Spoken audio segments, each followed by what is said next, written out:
Sudanese National Yan pala. sa taloy ng mga sasakyan kahapon. Nang marami ng mga otoridad, walang maipakitang Pininturahan na niya. sanggayuhan. Bukod sa walang Tapos na kasi siya og SIM code. ang Sudanese Kaya pininturahan na niya. disregarding traffic signs at reckless driving. Sa ngayon ay inisyuhan na siya ng temporary operator's permit at pagpupultahin dahil sa mga paglabag. Nag-deploy ng 8 karagdagang interterminal shuttle bus. Maliwanag. Ayan. Liwanagin Ang mo. bagong operator na NUNAIA Infra Corporation o NNIC. Sa Anong gamit mo? 12 shuttle buses na ang umiikot sa NAIA upang mas mabilis Iliwanag at mas doon. maginhawa ang paghatid at pagsundo sa mga biyahero. Ay kay NNIC President Ramon ang dagdag transportasyon ay makatutulong dahil sa tumataas na bilang ng biyahero sa NAIA at habang ang ibang pasilidad sa paliparan ay dumadaan sa rehabilitasyon.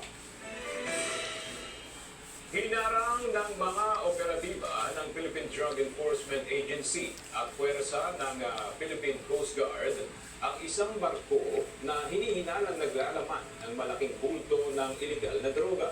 Ayon sa mga otoridad, na-discover ang nasabing barko na naglalayag sa labas ng Exclusive Economic Zone ng Naku, galing na naman ng China yan.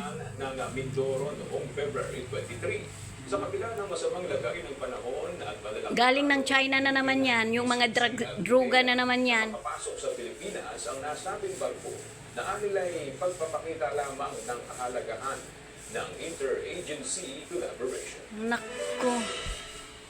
Nagsasagawa na ng inspeksyon ng Department of Agriculture sa mga bodega ng sibuyas kaugnay ng tila manipulasyon sa supply.